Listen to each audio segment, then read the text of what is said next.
But I'm glad you all took the time to join me today. This is our July education stipend opportunity. And it's a topic that I feel is difficult to talk about. Sometimes even when we know something's coming down the pipeline for us, we don't like to spend too much time thinking about it, even though we know we have to. And so my goal today is to give you all a framework, I guess, for what may or may not be coming down the pipeline for you as your caregiving journey progresses and potentially ends. And so I do want to be sensitive with this information, but I do want everyone to know that this is going to be a lot of bullet points, a lot of practical advice. I'm not going to wade too deeply into the emotional waters. I just kind of want to give you all some checklists, some practical advice, maybe some direction for your preparation for the end of your caregiving journey. And so if anybody at any point feels like they need a break, if it gets a little too intense, you're welcome to take a time out, maybe step away completely and message me later if you need some support afterward, just to kind of process through some emotions that may come up. But again, it is going to be a lot of practical advice. So I do encourage you to take notes. I'm going to try to go through everything with a good pacing, but if I go too fast, just please let me know and I can slow down or back up if I need to. And then of course, all of our trainings are posted online. So if there's something that you miss out on today, you can go back and watch the recording. And when I do send out the post survey, I do want to add my sources to that email so that you guys can look it over in your own time and see what's applicable to your situation. But speaking of the eligibility for the stipend, please make sure you add your email address into the chat function. If you do not give me your email address, I cannot send you that survey. And if you don't complete that survey, you cannot get your stipend. So if you want that $25 stipend, please make sure to check your email after. I try to send out the survey within an hour or two at the most. So you should have that today to fill out, and it has to be completed by tomorrow, okay, to get that stipend. So if you haven't put your email address in the chat, now's a good time to do so. And I will go ahead and give you all some forewarning. I do feel very low energy today, especially with this topic. There's a death recently this week in my personal life. And so this is kind of a strange space for me to be in today. So please give me grace if I muffle through some of this stuff as I wade through these waters. But I'm sure you all can empathize with me and know where I'm coming from. So I'm going to go ahead and get started with the information. What's our agenda today? So we're going to talk about talking about death, right?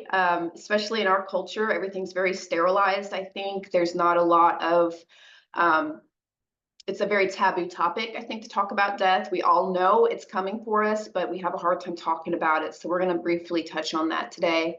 We're going to talk about some common experiences that you guys may have as the end of life time comes upon you for your loved one.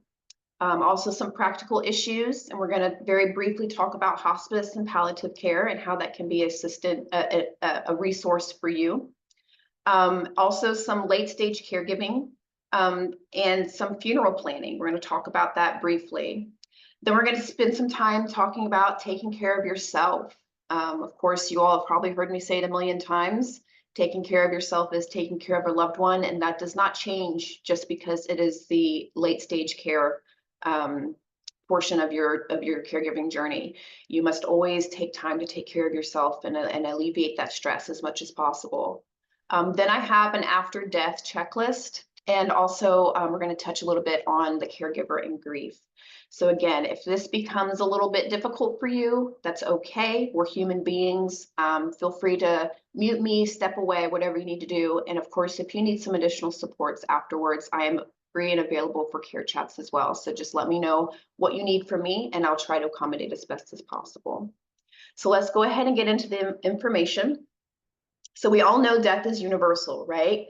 but each one is unique. So death has a different meaning for each person, and caregivers of dying persons face really complex challenges and emotions. There's a lot of different facets to this, and to the end of this journey. So of course, in earlier times, death took place at home with your family directly involved in caregiving, and there really weren't a whole lot of medical options that you had to consider. And it was also accepted as just part of life. But today, death often occurs in like an institution or like a hospital with a person surrounded by, high-tech equipment and or at home, usually following multiple hospital stays and home care and maybe even hospice. So often as the illness or disability progresses, the amount of caregiving will increase rapidly with little warning, okay?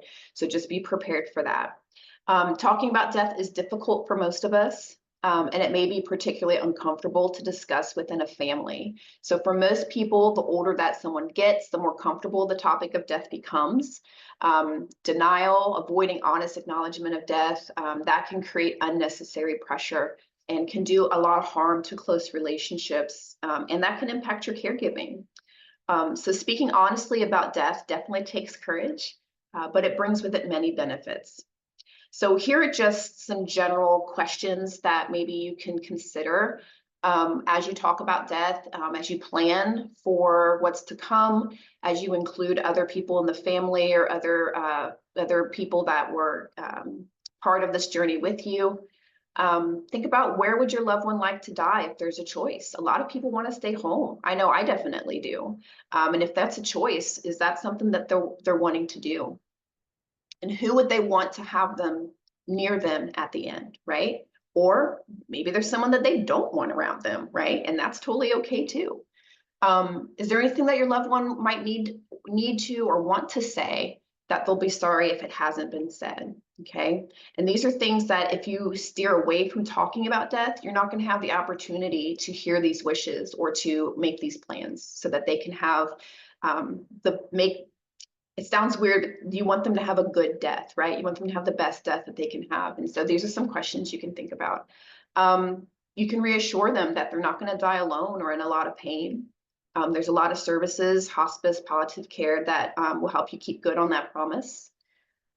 This is also an ideal opportunity for you to say that you'll stay with them to the very end, or ask the doctor to give them whatever they need to manage the pain so they don't have that fear.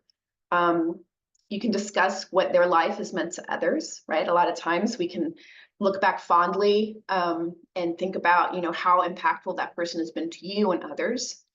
You can encourage your loved one to talk about personal achievements or things that they cherish. And you can also find creative ways to say goodbye to that person, okay? So again, talking about death can be scary, but there's a lot of richness and a lot of beauty that can be found in having these conversations.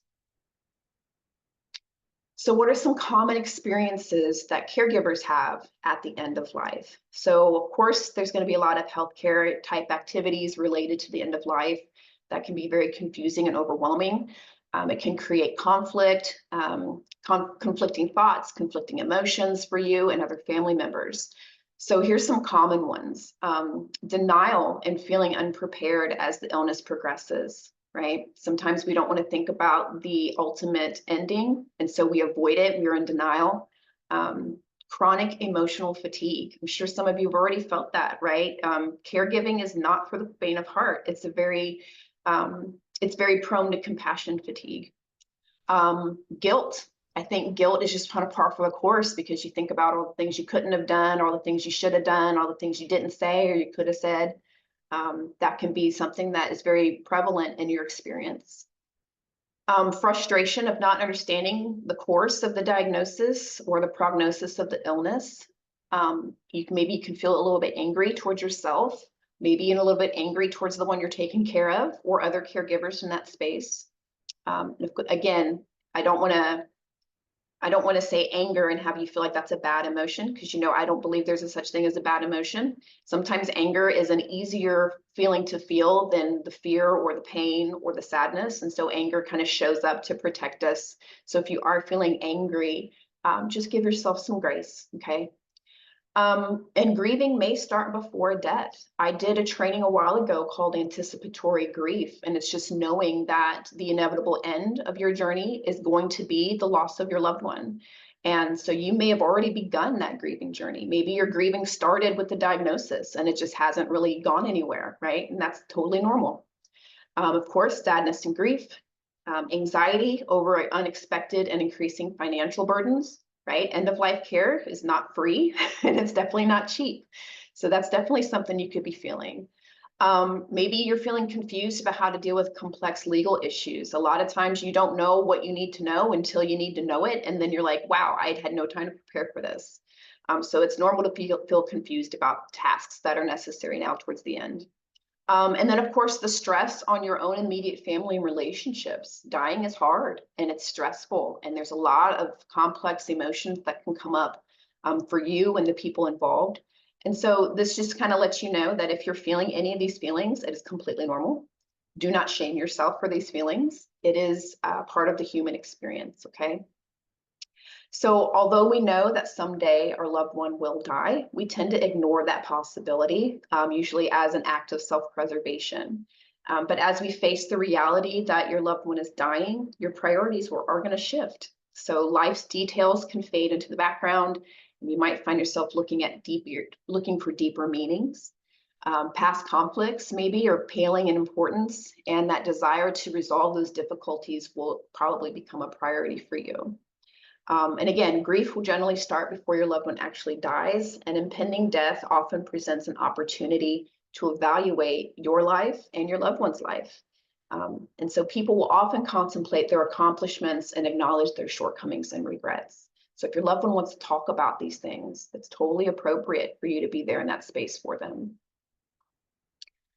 So what are some practical issues that we can talk about? So there are a number of practical issues that should be discussed prior to death. Okay, so some of these include maybe what clothes or accessories does your loved one want to wear for the funeral or cremation or whatever the ceremony is that you have to honor their life. Are there any official papers like the will, medical power of attorney, any telephone numbers and email addresses of the nearest and dearest in their family? Information about the funeral or memorial service wishes or plans for disposition of that lifelong collection of knickknacks, things like that. Do they have a safe deposit box? Where's the key? Where is the box itself? What does your loved one want to have happen in terms of medical intervention or a lack thereof when they can no longer make their wishes clear? What does the person want to, or what are some major or outstanding bills or payments that are due in the next few months? Maybe there's estimated income taxes or property taxes, things like that coming up that can be kind of difficult. And if it's difficult for you, it's probably difficult for them. So these are some things that you can do preemptively to make things a little smoother, especially if you're in a space where you're trying to grieve your loved one and then you have all these other tiny little tasks that are coming down the pipeline. It's good to get as much of that done now as you can, so that way you can have that space to feel your feelings and experience that those last moments with your loved one. Let's see, would they like to donate any type, are they like an organ donor, right? Do they have any wishes as far as that is concerned? I know my great-grandmother, when she passed, she donated her body to science. And so there's a whole process to getting that going. That was her final wish. And so that was what we did. And it was a lot more complex than we thought it would be. But that's another thing. If we had this, time to think about it, we probably would have been able to prepare a little bit more. But there's a lot of things that kind of pop up that you don't even think about. Let's see here. If your loved one doesn't already have a will, we want to encourage them to complete one. And if they need help completing one, there are elder law attorneys. Sometimes they'll do a pro bono. You could probably contact your local area agency on aging to help you find qualified attorneys to help you with that. Know the location of the bank, money market, mutual funds accounts, pensions, insurance policies, retirement accounts, all those things.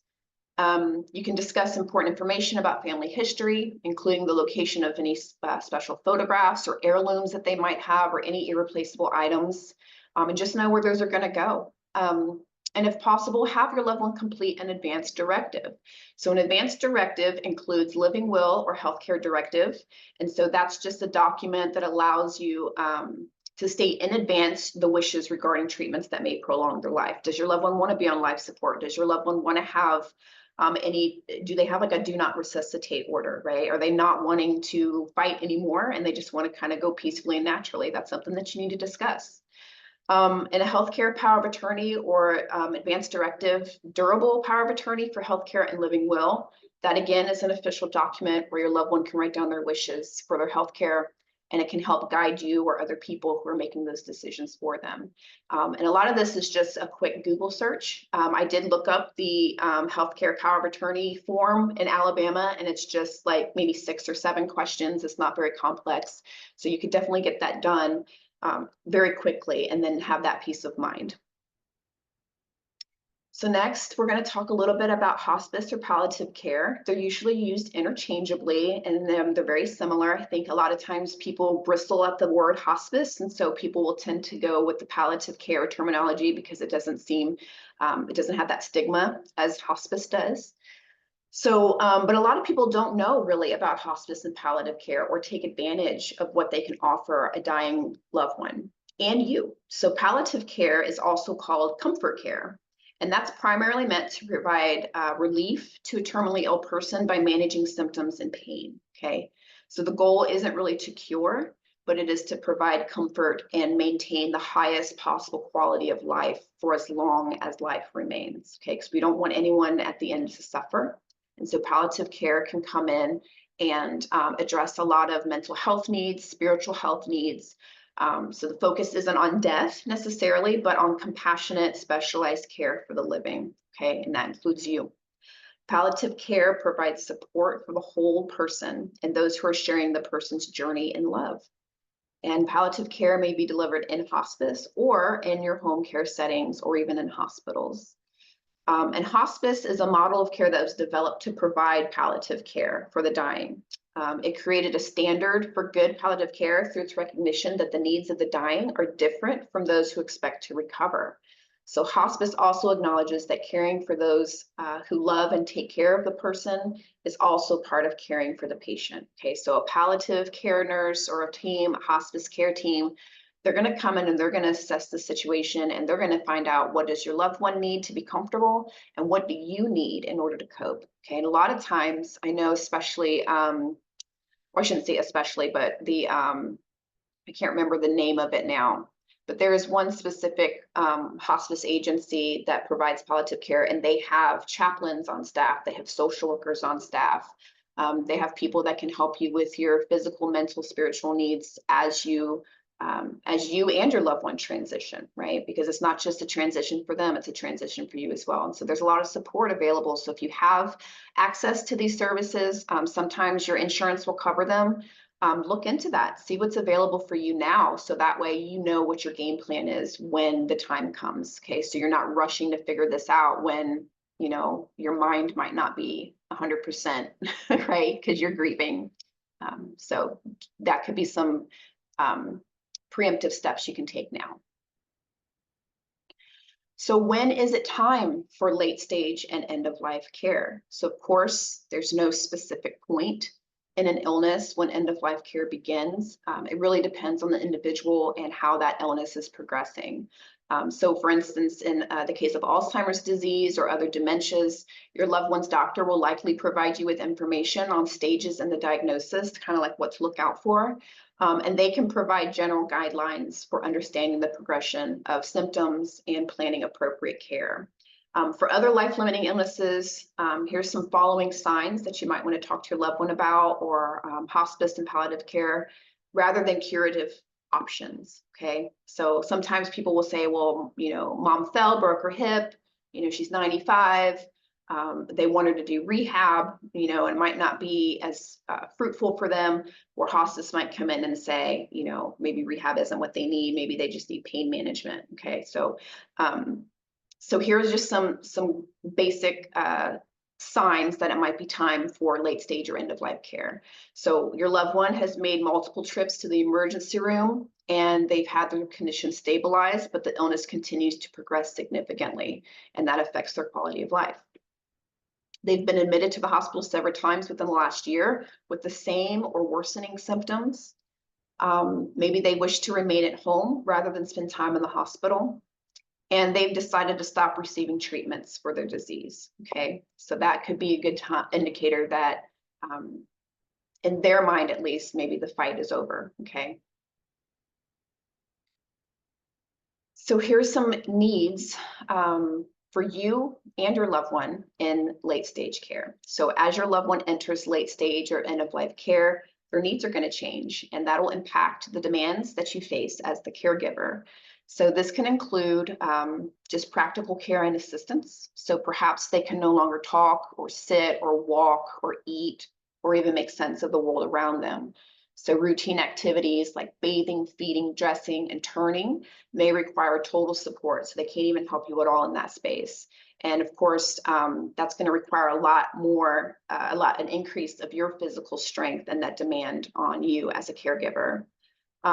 So that could be a time where you need to find support for those kind of tasks from personal care assistants, from a hospice team, or a physician ordered nursing service. Okay.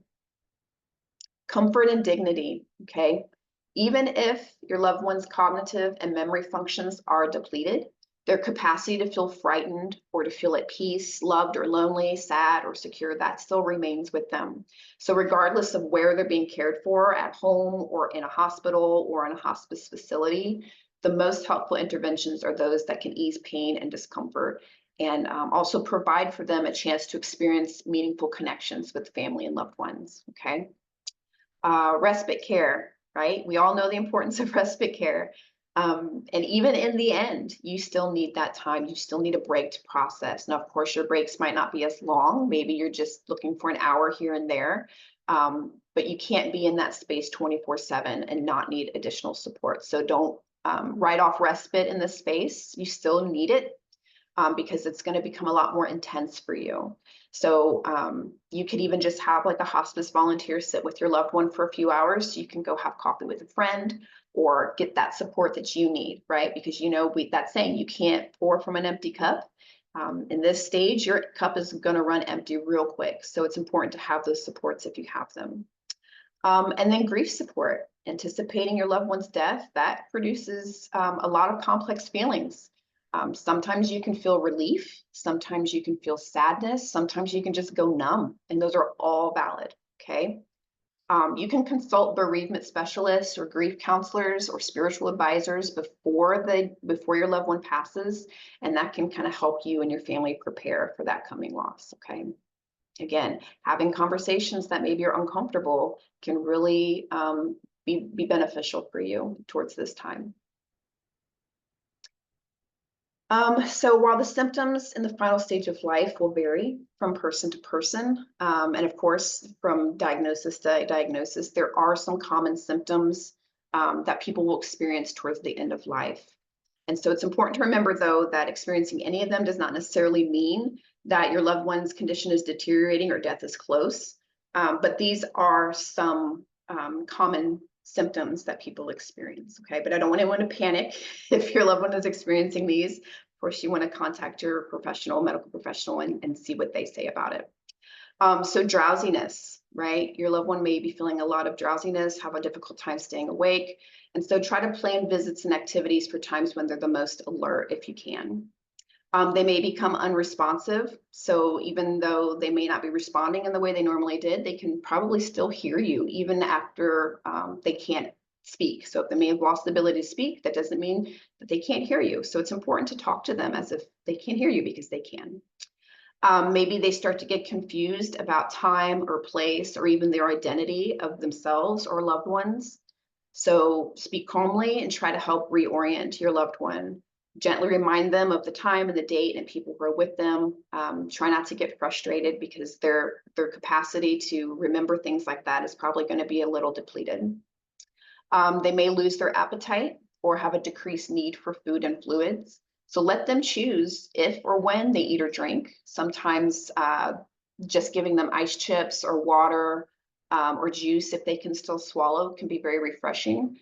And try to keep their mouth and their lips moist with like lip balm or something like that, so that they can still, so they don't get like a lot of pain or cracked lips. They may experience loss of bladder or bowel control. So of course, we try to keep them as clean and dry and comfortable as possible. Um, their skin might become cool to the touch, so you can warm your loved one with blankets, but if you want to avoid electric blankets or heating pads because it could get too hot or it could cause burns if it's on there for too long. And then labored, irregular, shallow, or noisy breathing. So breathing may be easier if your loved one is turned to the side and pillows are placed beneath their head and behind their back, or you can use like a cool mist or humidifier. That can help too with that labored breathing. So with physical symptoms, emotional needs in the final stages of life are also going to vary.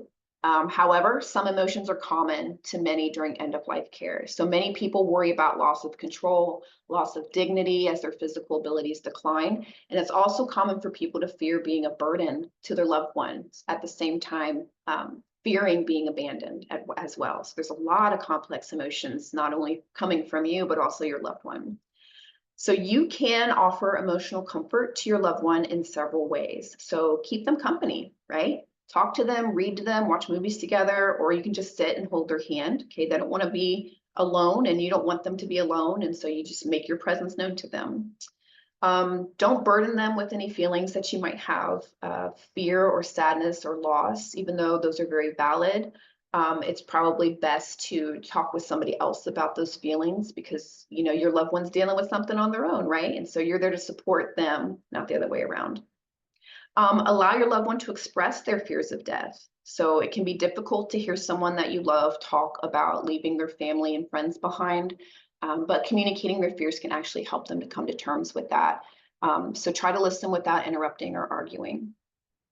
Allow them to reminisce. So talking about their life and their past is another way to gain perspective on their life and the process of dying.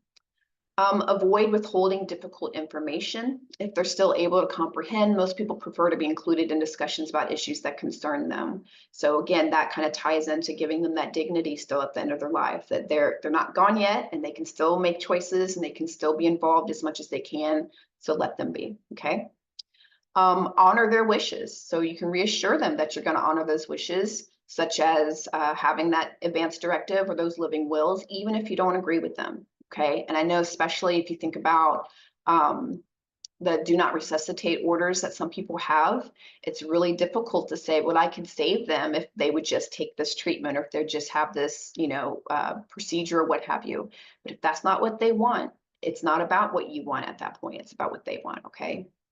And then respect their need for privacy. So end of life care for many people is often a battle to preserve their dignity and end their life as comfortably as possible. Okay, so we don't want to talk in their space or be in their space as if they are not there and that they're not aware. So we want to be able to respect their privacy and preserve their dignity as much as possible.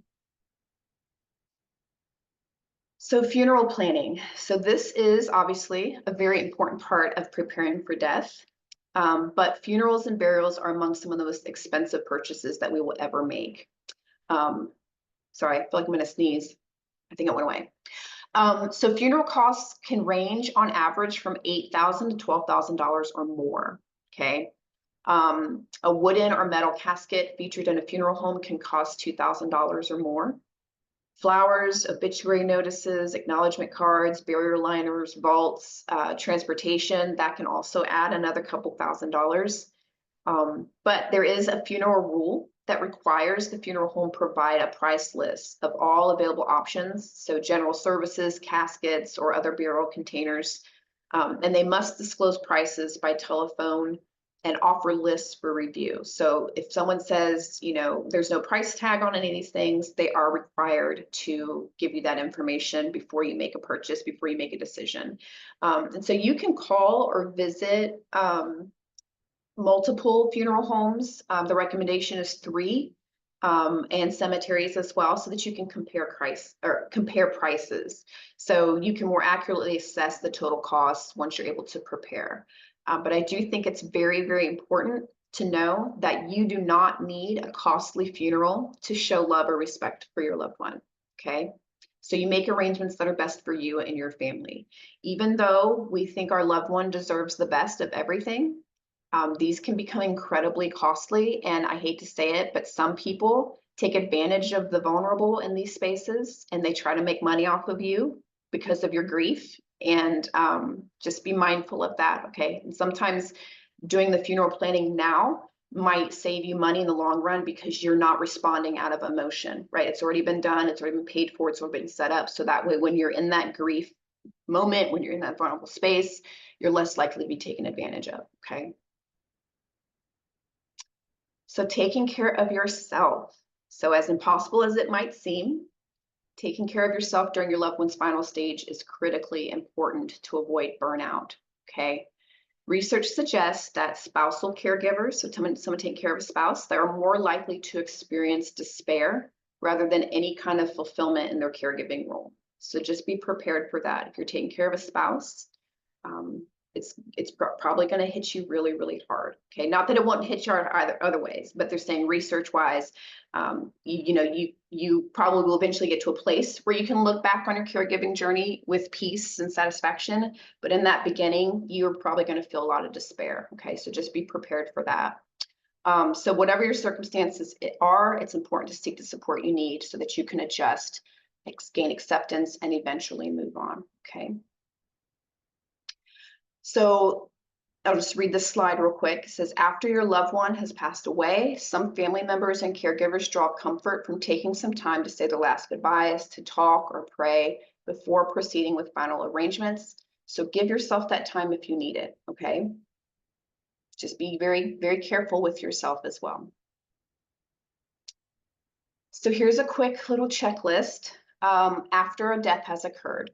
So a death of a loved one is obviously a very difficult experience.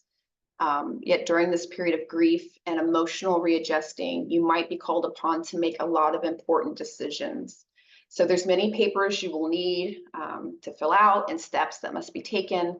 And so here's just a list of some basic actions you'll need to take care of after the death of your loved one. So contact the coroner or justice of the peace through local police if your loved one has died at home, so that they can pronounce the death, okay? They have to have that official pronouncement so that they can issue a death certificate. You'll want to call the funeral home, let them know, we've made arrangements already, my loved one has passed, we need to start the ball rolling and implementing that plan. If you have a spiritual advisor, a pastor, a minister, a rabbi, contact them. They can be a great support for you. Insurance agents, attorneys, if applicable, an executor of the estate, if applicable. It might just be you, but it might be somebody else. You can call government offices. So of course, this might not be needing to be done the day of your loved one passing, but sometime within the preceding days, you'll want to contact Social Security, IRS, or the VA if that's applicable, and let them know that your loved one has passed. If there's any pensions that need to be dealt with, call the plan administrators. Any bank or investment companies, mortgage companies, anything like that. Basically, anybody who may be expecting some kind of payment in the future, let them know that a death has occurred, and that then let them know, or let them guide you in the next steps. Contact an attorney to inquire about changing the title on all your real estate properties. If applicable, an application for a widowed person exemption as well as homestead and disability exemptions may be completed. So again, that's going to be determined by your specific case. You might not have to do any of those things. You might have to do all of those things. But again, just kind of thinking now what you can do to make the process a little more smooth. I would take advantage of that time while you have it. So collect any necessary papers. So before you can file for various benefits or take care of any other financial matter, you're going to need to collect a variety of documents, and whatever that is for your situation. Again, contact insurance companies. So in addition to life insurance, check and see if there's other forms of insurance cover the deceased. So some loans, mortgages, and credit card accounts are covered by a credit life insurance, which can pay off account balances. So make sure you contact each insurance company about how to claim those policy benefits. And if you can't find the individual's policies among the deceased papers, check the checkbook or paycheck stubs or anything like that for premiums that were paid. So generally, life insurance proceeds are paid directly to the named beneficiary. Most companies will offer to pay the benefits in a lump sum or in fixed payments over time. Notify Social Security. So you need to let them know if they were already receiving Social Security benefits. When applying for survivor benefits, you'll need to have birth, death, and marriage certificates. So make sure you know where those are, as well as Social Security numbers and a copy of their most recent federal income tax return. Okay. Claiming benefits, so veterans benefits, Social Security, employee benefits, those might all be available to you to help kind of offset some of those costs. Unions and other professional organizations provide benefits as well, so make sure you're aware of all those. Begin probate. So probate is the court supervised process of paying off your loved one's debts and distributing the estate to rightful beneficiaries. So jointly owned property or properties and trusts, assets with designated beneficiaries like life insurance, 401ks, pensions, those do not go through the probate process. And so if your loved one did not have a will, state law will determine how their assets and their properties are going to be distributed to family members. So it's very important to have that will if you can get it. The court will appoint a personal representative or the person named on the will as the executor to manage the deceased affairs. So contact the probate court in Alabama where they lived for any details specific to them. So now we're going to talk a little bit about the caregiver and grief. So as the body requires time to heal from a physical injury, your emotional life also needs time to recover from a loss. So grief is a natural process that follows upon death.